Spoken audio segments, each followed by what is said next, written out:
Hello, everyone. Welcome to another edition of Hometown Heroes. I'm Mike Kenichi, and I'm really excited today because in the 1980s, Derby Cross Country was one of the best programs in the state of Connecticut, as well as the 70s. But the 80s, so many great runners. And one of them is here today. And boy, what a career he's had, not just at Derby, but his entire life. I'm sure he jogged before he came on the show. But it is my honor to introduce all four-time Law Valley runner, Chris Vollaro, class of 1989. And Chris, thank you for coming on today. It's a real honor for me.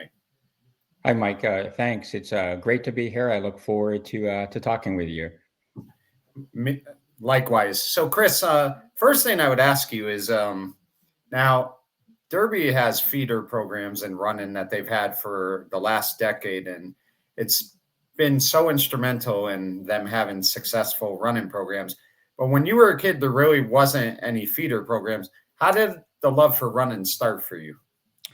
Yeah, it's a great question. For me, growing up in Derby, of course, 1980s, 70s, it was all about football at the time, and some of the great football players, outstanding coaches, like Lou DiFilippo and Charlie DeCenzo. For me, I was more a basketball player. I mean, I was tall and skinny. And so football wasn't in the cards for me. So it really started for me from a running perspective through Derby basketball and, playing biddy basketball. My first coach was Mr. Rizzio, playing at Bradley School and Irving School. And that's how it got started for me in athletics. Right. And it's funny you bring up Mr. Rizzio because he had coached basketball for many years. Even after his son stopped playing basketball, he still coached it. So he did the instructional and then biddy for a very long time. Yeah, he was my first coach. I was on the Nets as part of that program. And most of our games were over at Irving School. And got to compete against some athletes that turned out to be pretty good, right? I mean, Kevin Burns and Robert Hudie, Mike Mangillo, Chris Gretadoria, Todd Hunter was all in that league. And of course, Mr. Rizzio was an outstanding coach. And from my recollection, from a running perspective, I remember he used to have us do suicides kind of back and forth on the court, and I would do those, and not be tired. And so that was my first inkling that something was up from a running perspective. But of course, we didn't have the 6th, 7th, 8th grade program that Mr. Gazzo's developed, into a feeder program for the high school at that time. Right. Chris, I think the question I ask a lot of runners, I ran track as well in high school, and one of the things that in order to be a successful runner is I believe you really have to like to run. If you don't like to run, it's going to be hard because I don't think the motivation is the same if you are just doing it more to keep in shape, whatever it might be. I think you really have to enjoy running. And it's funny, this guy once said to me once, he goes, have you ever seen anybody who runs on the road look like they're enjoying running? And he's right. It always does look painful, but when you started out running, did you enjoy it? Yeah, it's funny. It took a while for me, and especially early on when I started running at age 15, was really just to get in shape for basketball. That was my intention. I was a pretty good basketball player in middle school for Mr. Lionetti. And then Mo Monahan was going to be my coach freshman year in high school. And so my perspective on it was just to get in shape for basketball. So I started doing a little running on my own, just before my freshman year. And Joe Musanti, Muzz, started recruiting me to go out for cross country. So I decided to give that a shot in the fall of '85. Yeah, and Chris, interestingly enough, that was more of a rebuilding year that year. So you kind of came at a time where they were rebuilding the program. they were trying to bounce back. They never had bad years, but I think they had went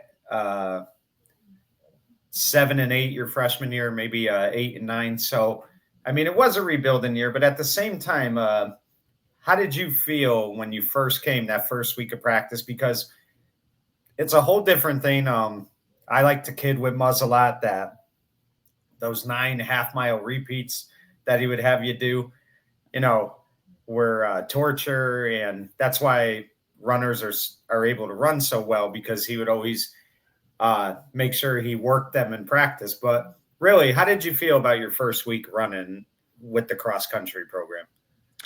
Yeah, it was interesting, because I thought I was in pretty good shape until that first week of cross country. And I just recall I had never felt pain like that. Like I was so sore after. And of course, I showed up to practice on my first day with, Air Jordans on, right? I didn't have a pair of running shoes, the 1985 Air Jordans. And, the Muzz looked at me like I was insane, and, had to get my parents to go to the shoe store and get me a pair of Saucony running shoes. But yeah, first week was real hard, especially since I had never trained before. I had not, run in middle school. So that first week to run right into that program and, run my first race as a varsity runner as a freshman was quite challenging. Right.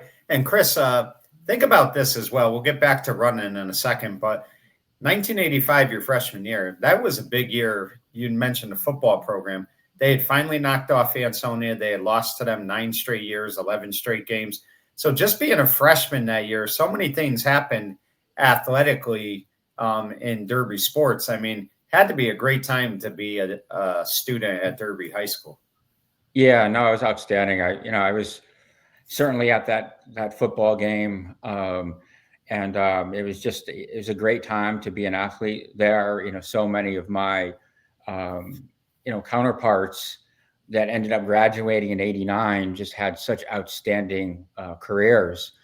And I remember, John DeFrancisco was my English teacher, and he would, he would tell me and joke with me that I can still turn you into a wide receiver, Chris.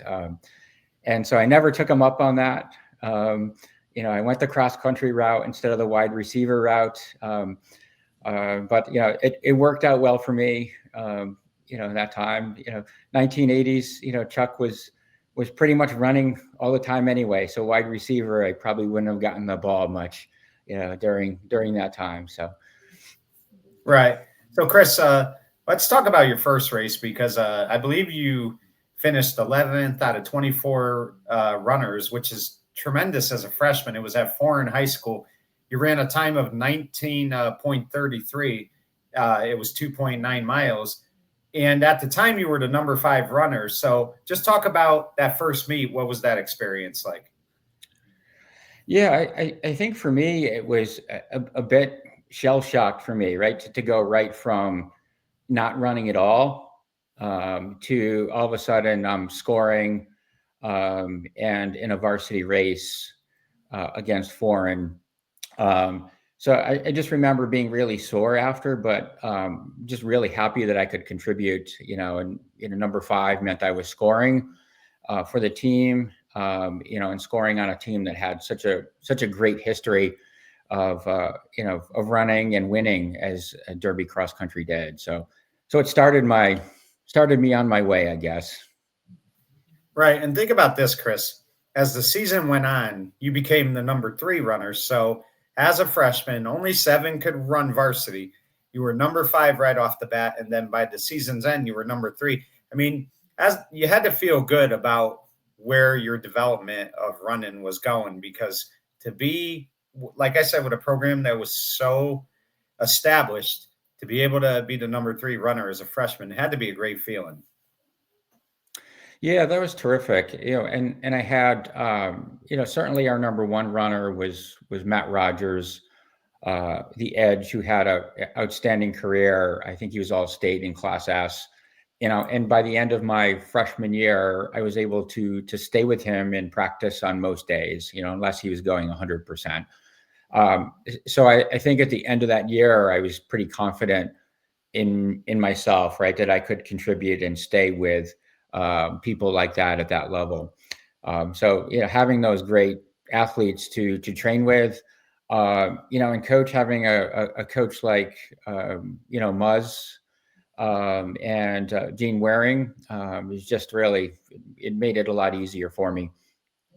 Right. And I wanted to talk to you about Coach Warren because he had had an outstanding high school career as a runner, made all Housy for Sheehan. So he was a tremendous runner. Just talk to me about the impact he had on you as a runner because you did have him all 4 years.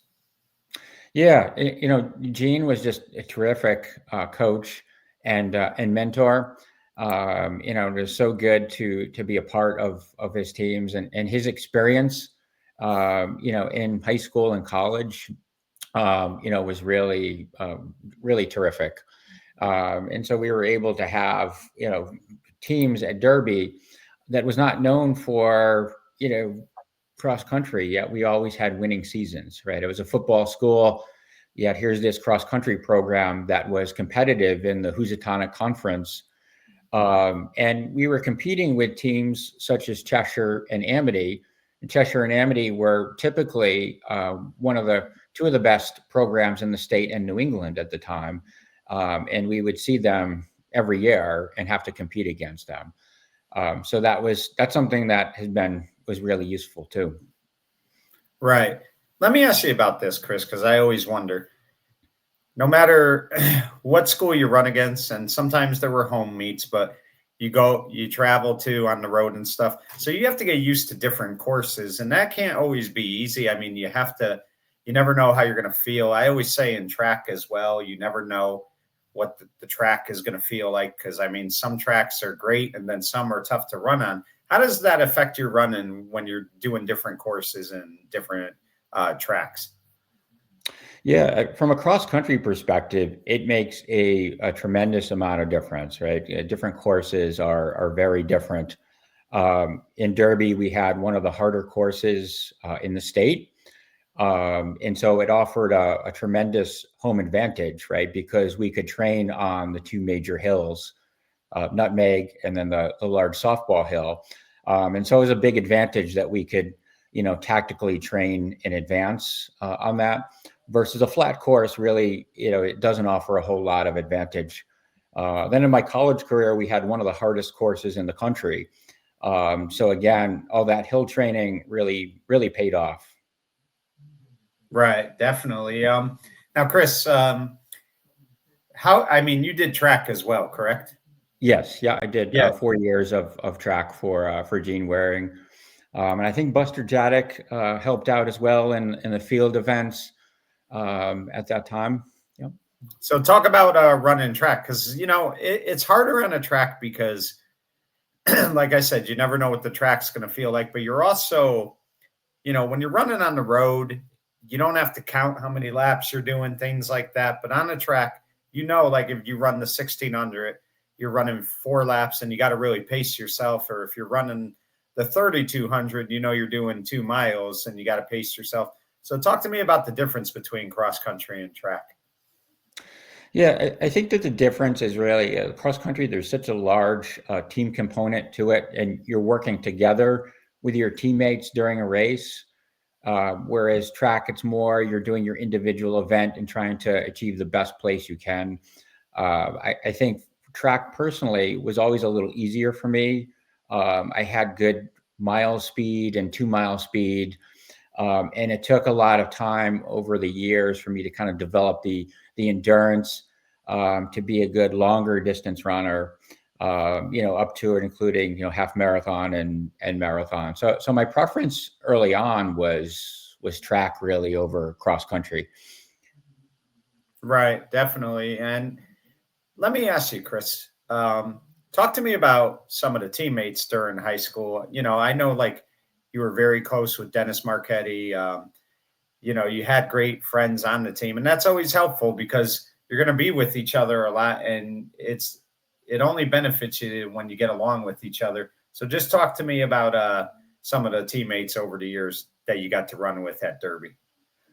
Yeah, so a number of them I'm still friends with and keep in contact with today. So, Stuart Green, he was typically number 2 runner my junior and senior year. We would work together a lot. And he's still running. So I still follow him on Strava. He's still training every day. Jeff Heitman was a very good runner, strong runner, and went on to have a successful career. Matt Bradshaw, as you know, is, I believe, still in the school system. I think he was a principal for a time, and teacher and coach and mentor for many years. So those are the guys that I kind of worked with a lot, especially my junior and senior year. First 2 years, of course, was Matt Rogers was just a great mentor. To have the opportunity to train with an all-state kid who was as good as he is and a good person, and have a mentor like that. I don't think I probably would have developed how I did if it wasn't for having him around for a couple of years. Right. So, Chris, talk to me about sophomore year. It was a big year for you. You finished 28th out of 126 runners at the Windham Invitational. I think you were like 36th or 37th in the Class S. And the biggest honor was you earned All Valley. And I don't care, Chris, like what the situation is. When you can earn All Valley, when you know that you've got the Emmett O'Brien's, Aunt Sonia's, Aunt Sonia may not have had a cross-country team, but Shelton, Seymour. I mean, that's got to be a tremendous thrill for you, because you know that it's not easy to make that, and to make it as a sophomore had to be just something you were very proud of. Yeah, no, that was kind of a great individual achievement on a team that was pretty good. And at that time, as you can see from the picture, that 80s, Emmett O'Brien had an outstanding cross-country program. They were perennially one of the top teams in their class in the state and in their league. Their coach, Tom Healy, just a terrific coach, a mentor to me and to others. So it was an honor to make All Valley against that level of competition as a sophomore. Yeah, definitely. And Chris, I always think about your class, the class of '89. It seemed like those guys were all close. We do our Hall of Fame, and one of the members on our committee, who he's not just on our committee, but he's a good friend of mine as well, is Ray Silvernail. And whenever I talk to Ray, I always get the impression that class was very close with one another. Yeah, that's very true. I think about, where, some of the students in that class and the success we've had after, Chris Anderson, right, has gone on to have an outstanding coaching career. And, he's become a legend in the coaching circles, after taking after Charlie and Lou. Mark Angeletti, who is my friend and obviously had a great career. Michael Mangillo, Sharon Miller, and Shelley Cofield. So yeah, we were very fortunate to have some great people who weren't only good athletes. They were great people. And turned out to have a real impact on the world. After graduation, outside of sports, right? And I guess that's what it's all about, right? To make your little dent in the universe, whatever that may be. After leaving Derby. So. Right. And you talk about Sharon Miller. She also ran cross country and was a very good runner as well. So, I mean, I just think about this, Chris, is the level of talent that ran for Derby in the 80s, especially your class, the class after you, class before you. So, I mean, it had to be such a great time to be a part of something like that is something I'm sure you still carry with you today.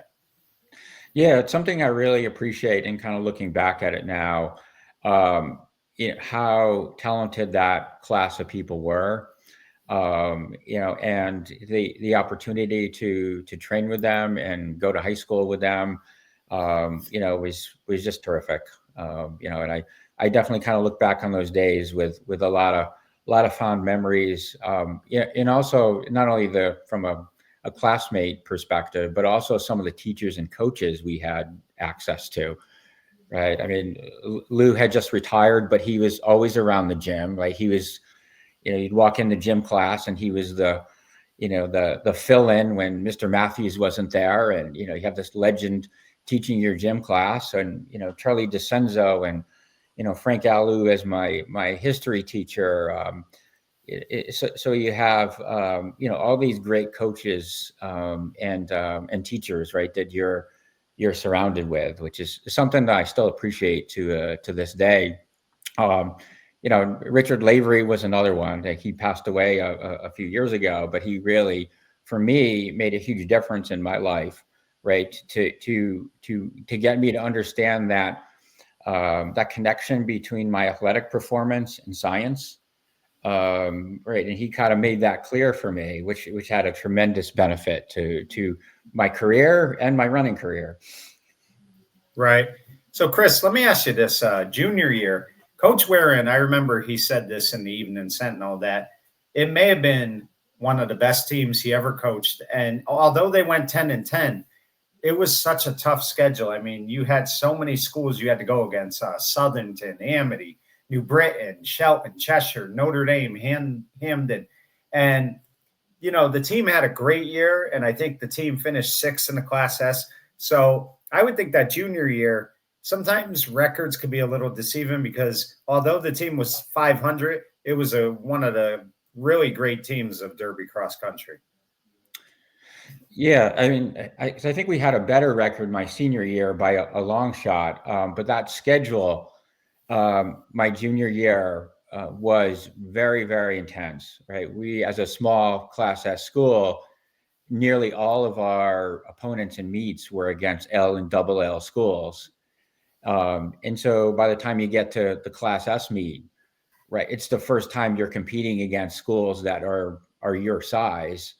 And so there's an advantage to that, right? The downside is that it doesn't make your record look that great in the regular season, but you are competing against the very best in the state all year, and so it just prepares you for Class S quite a bit. Right. And Chris, that was a big personal highlight for you junior year because you won your first race. It was the first meet of the season versus Berlin. And to finish first, Chris, in any type of race is a tremendous accomplishment because the level of talent there is with runners, and running is not easy. So to finish first, I mean, I would say that's probably top three greatest moments in your high school career. Yeah, and interesting, Mike. I think it was right after that race. I got to meet Jimmy Keefe, right, who's in the Derby Hall of Fame. Who is from Berlin. So yeah, winning kind of my first overall race my junior year was great. That team was very talented. Schedule was difficult, but kind of moving into Class S, it started to pay off for us quite a bit. So, right, and for a second straight year, Chris, you earned Awe Valley, which I know is important to anybody that runs in the Valley or is an athlete in the Valley. When you can be part of that elite group of Awe Valley runners, it's got to be a tremendous feeling. And you were the number one runner on that team. I think you and Stuart Green kind of flip-flopped a couple times, but mainly you were the number one runner on that team. And you finished 21st in the Class S that year with an unbelievable time of 17.58. Just talk about, on an individual level, what that season meant to you. Yeah, I think it kind of was the first time that I had thought that I might be able to do this beyond high school. I started to get some interest from colleges at that time. So on an individual level, it was the first time I was like, wow, I might be able to do this in college. So that was kind of started popping into my head at that point. I started getting a few letters through Muzz and Gene, and then kind of starting to plan for our senior year, right, to hopefully improve upon our record a little bit from that junior season. Right. And Chris, I think about this as well. you were elected captain for senior year. And that's another great feeling for a Derby athlete to have, is when they are honored with the captaincy of their respected sport, because being in Derby and being an athlete in Derby was huge in the 80s, as we all know. So to be elected captain, that had to be something that you were very proud of. Yeah, no, it meant a lot to me. After 4 years of cross country, to be honored in that way, and you think about some of the tradition of Derby cross country, that goes back to Kenny Marcuscio before Muzz, and the championships and the individual honors that Derby athletes have had. So to be elected captain of that team meant a lot to me. And again, we had a very strong year. We were a very solid team through and through. We won a lot of races that year, and did pretty well in the Housatonic and the state meet. And, talking about, I had mentioned Sharon Miller earlier, but you and her made history your senior year, because the Berlin meet that was at home, you won for the boys and she won for the girls. It was the girls' first varsity season doing cross country. So you and her were the first ever male and female to win your respected races, which to me is just an unbelievable accomplishment. And it had to be proud to do it with a classmate as well. Yeah, and I think for me, I remember that one. Being on our home course, meant a lot. Our home course is very, very difficult, and kind of the win overall on a course like that was great. And Sharon and I were good friends. She would often go along with us. She was a good enough athlete; she could certainly hang with us, in our distance runs. And so it was great to see her have such success, fairly early on for the girls program, which, as you know, has gone on to win state championships and do some outstanding things in recent years. But Sharon and Lauren and Sherry St. Jakes and a few others were kind of the founding members of that girls team, and they kind of laid the foundation for all the championships that came in subsequent years. Right. And the team finished 12-5, another great year, eighth in Class S, which is always important to crack the top 10.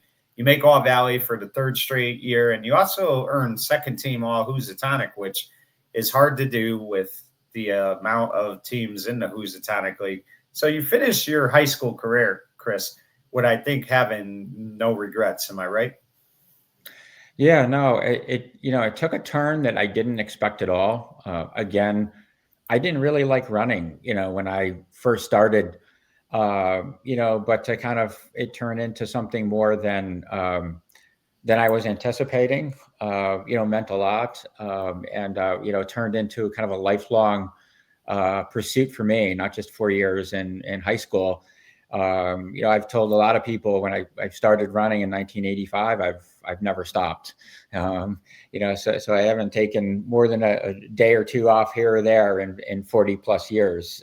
So it's something that's become a lifelong pursuit for me, that started in 1985. So, and it's funny you say that, Chris, because I think if I'm right by what the research tells me, you've ran a total of 101,500 miles in your career. Is that correct? Yeah. So I broke 100,000 miles on December 27th of last year.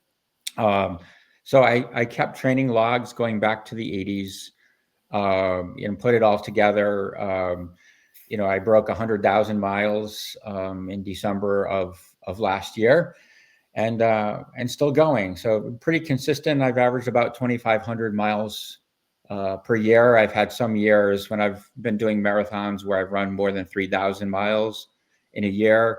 I've had a couple years with injuries or career obligations or family where I've been a little under 2,000, but largely pretty consistent around that 2,500 mile per year mark for now 40 plus years.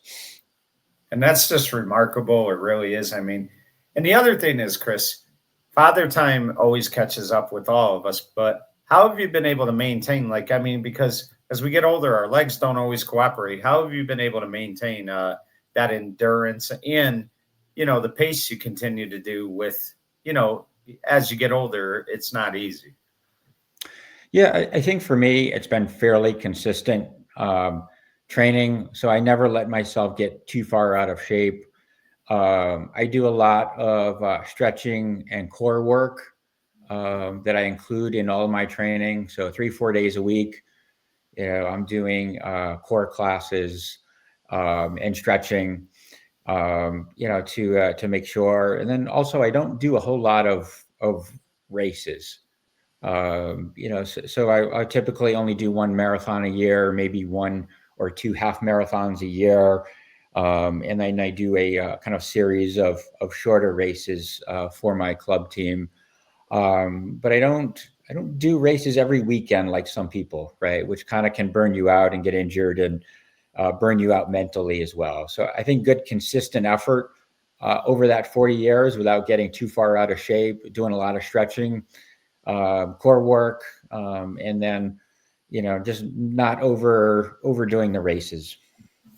Right. And Chris, talk about your college career because as a member of Vermont State University, you did both cross country and track, and you were 4-time All New England, which, again, I mean, it just says the type of work ethic you have. And Chris, I thought about this as well. It's not easy to do two sports in college with the amount of time you have to commit to, and you're trying to maintain your studies and things like that. So, did you ever find it to be overwhelming at all?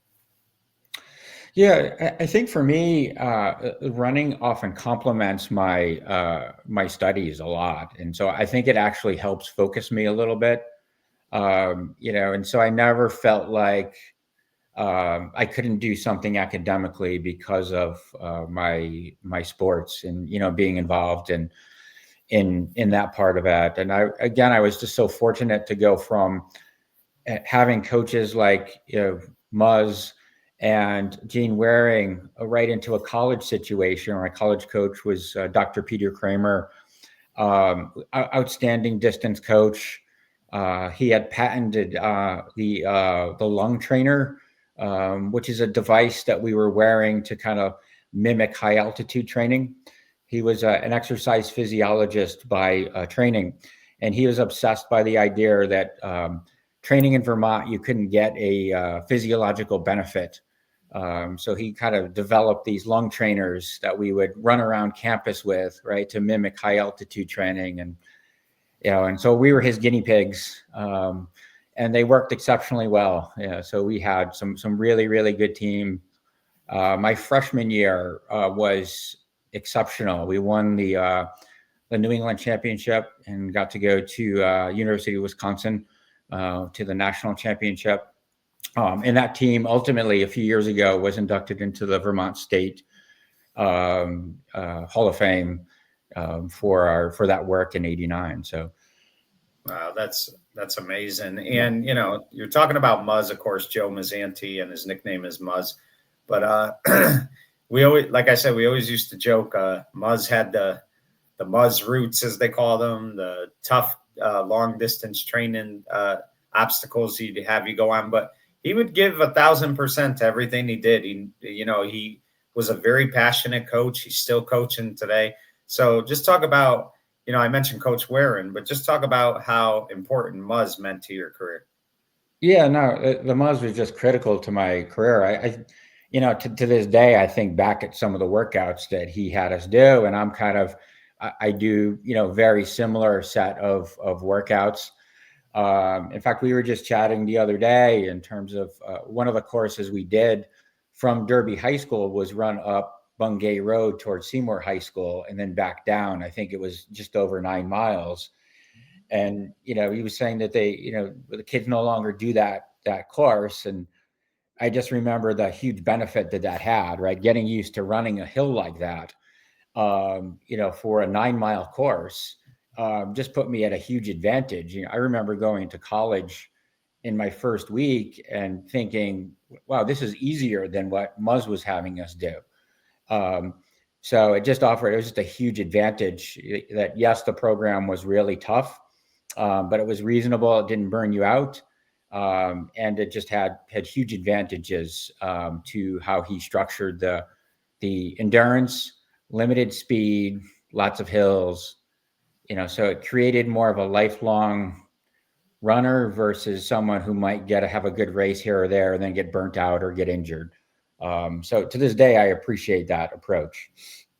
Right, definitely. And one of the pictures I posted a couple times, and I wanted to bring this runner up because I always felt like he exemplified everything you want a derby athlete to be, a program player, things like that. Maybe not the most talented, but he always gave his very best. And that was Paul King. And he was a year ahead of you.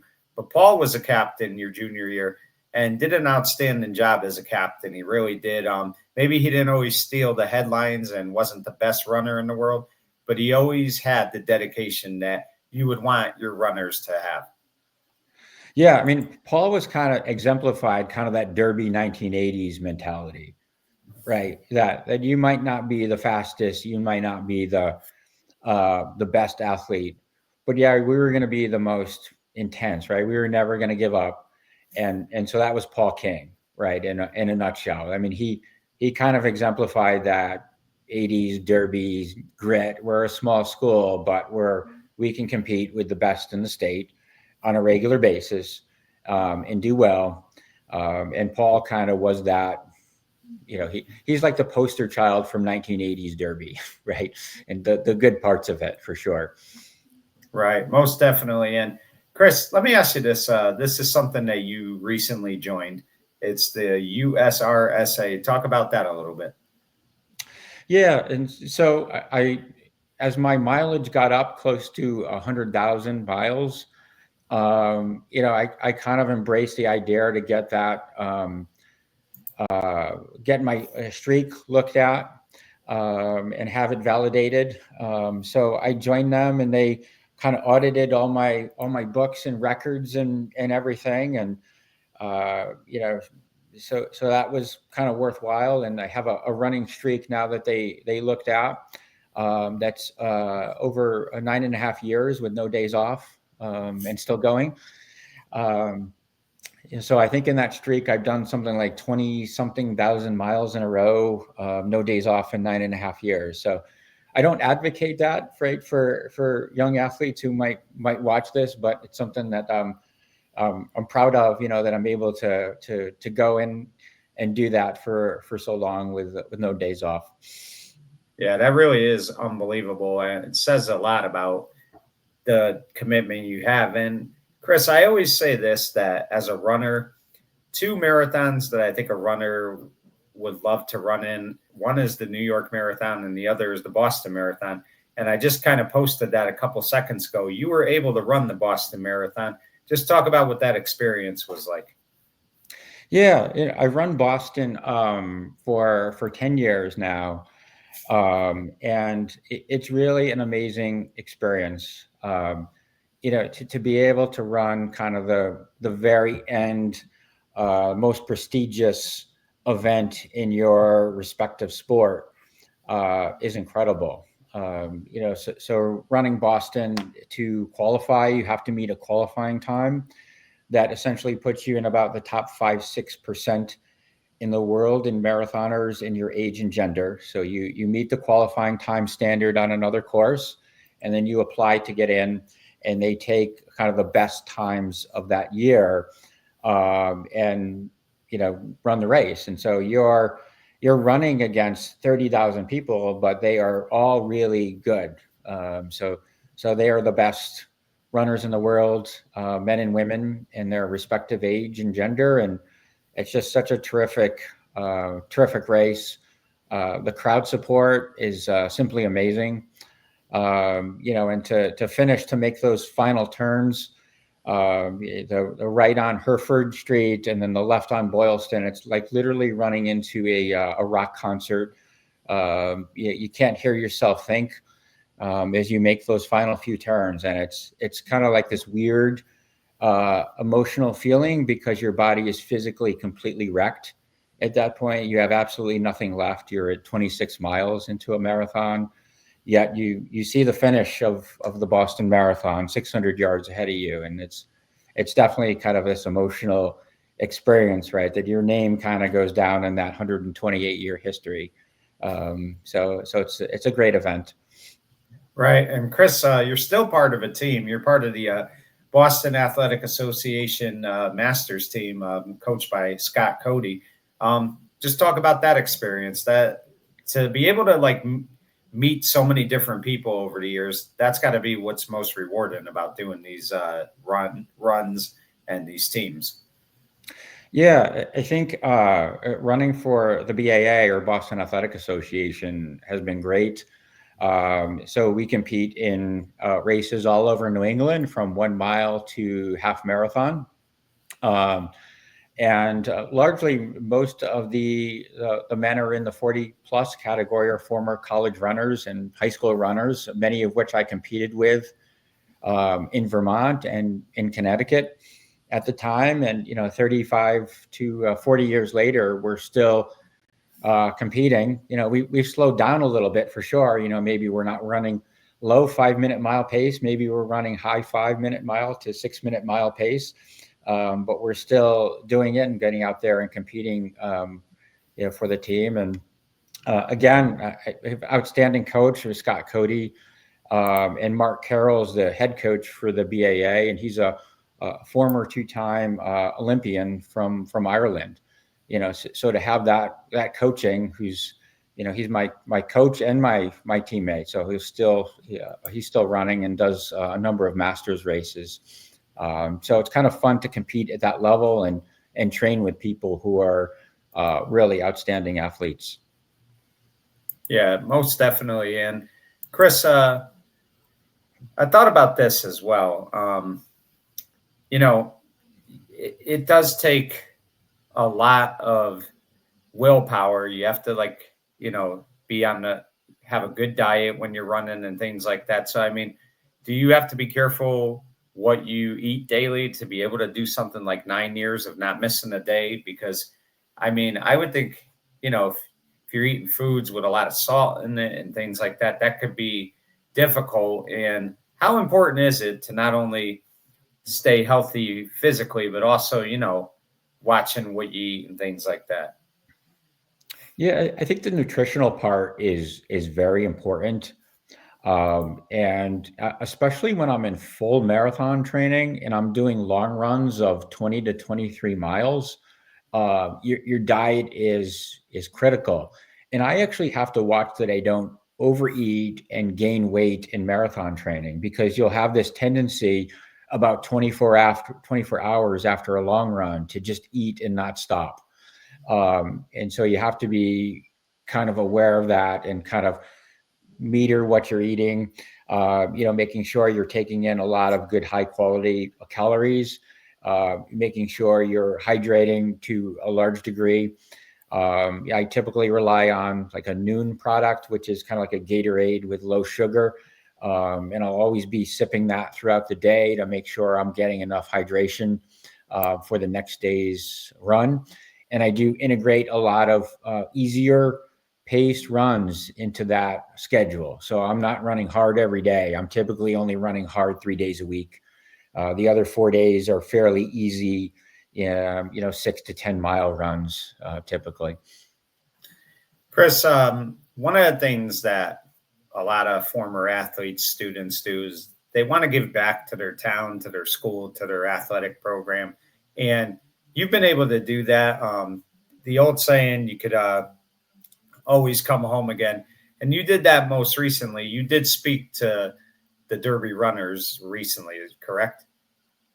Yeah, a few weeks ago at their preseason banquet, I did get the opportunity to meet the current group of athletes and talk with them. They asked a lot of great questions about my running career and a lot of things about the history of Derby cross country, like some of the workouts that Muzz would have us do in the 80s. They wanted confirmation that we actually did them, that it wasn't just Muzz talking about it. some of the history of Derby as well, and kind of, that I actually, got to meet Lou DiFilippo and some of the other names that they had heard about and seen on the wall and stuff. So they asked a lot of great questions at the time. And I think, modern technology is great. I'm on Strava, which is kind of like the, running platform where your workouts are uploaded every day. And a number of the kids have been following me and vice versa. So I can kind of see, their workouts and how they're progressing and, comment on it. So it's a great way to kind of interact with them, and, hopefully one or two of them might, get the bug and eventually get out and run the New York City or Boston Marathon in 10 years or so. Right. Chris, let me ask you this. Obviously, work kind of, makes it harder for you and difficult to do this, but is there ever a thought, not just Derby, for instance, but would you ever want to coach somewhere, maybe like when you do retire or things like that? I mean, because you seem like to me, not only would you are you a great runner, but you'd be a tremendous coach as well. Yeah, that's definitely been in the back of my mind recently. I've had the opportunity in the last few years to coach a number of athletes who were looking to run their first half marathon or marathon, or looking to step up and get a Boston Marathon qualifying time. And I've worked with a number of those athletes just kind of on my own and tried to help them out. But it's kind of been in the back of my mind as I've gotten a little older, and maybe my actual running career might be, I still have a few more years to go. But still have been thinking more about maybe taking on a high school coaching job in my near future down the road. We'll see how it goes. Right. And Chris, you had mentioned that you originally did running to stay fresh for basketball. And obviously, running became your number one sport. But I mean, did the love for basketball still stay? I mean, do you still follow like college or any of that stuff? Do you still watch it? Yeah, no, I still love basketball. It's probably my favorite sport. I mean, I like it more than running. It's a little less painful most of the time than running marathons. And so I still, the NCAA tournament is absolute favorite time of the year. Absolutely love it. Especially when, men's and women's Connecticut teams are going to the Final Four. And then, did play my freshman year at Derby as well. And Mo Monahan was my coach at Derby. So yeah, I still have a soft spot in my heart for basketball. It's probably my favorite sport. So, Chris, let me ask you, what message would you give to, whether it's a kid in Derby, a kid anywhere in high school who's currently in 8th grade and they want to take their running level to the next step and run at the high school level? What advice would you give them going forward? Yeah, I think my biggest advice is just building up your endurance slowly, not to worry so much about your speed at that age, but just to slowly build up your ability in your aerobic system to get out and run comfortably for an hour plus at that level. So once you're comfortable with that, you can then work on your speed a little bit, but just kind of get out and enjoy it, and just kind of not worry so much about the time or pace that you're running. Just to kind of build up that aerobic system at that age is very important.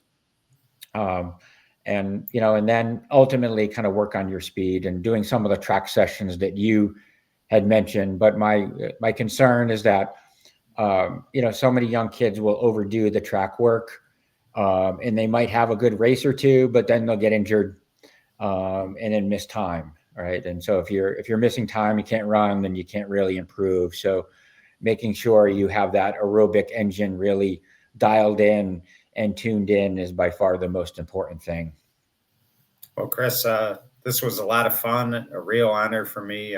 First off, congratulations on running for 40 years now and 9 years in a row without missing a day. That's just an extraordinary achievement. But more importantly, thank you for what you did for the school, the town of Derby, because you really are one of the great people that really came out of Derby. And I just really applaud you for not only being a tremendous runner, but a outstanding human being. So thank you for giving me a few minutes today. I really appreciate it.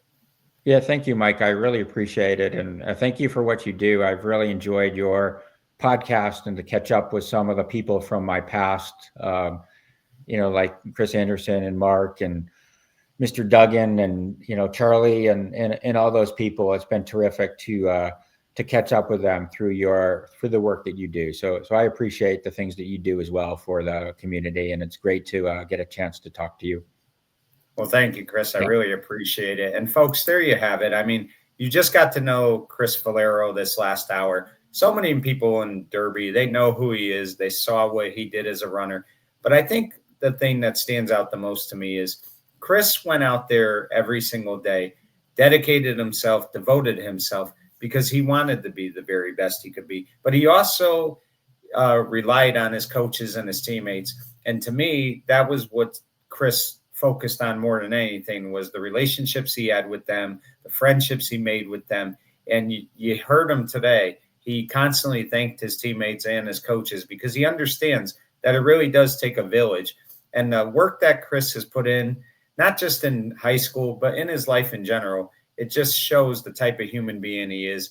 Like I said, he exemplifies what a Derby person, athlete, whatever you want to call it is. I mean, Derby is known for its toughness, for its commitment, its dedication, and Chris embodies all of those. And, when you look back on Hometown Heroes, you really have to dust off the word and put Chris Vollaro there. For Hometown Heroes, I'm Mike Kenichi saying good night, everyone.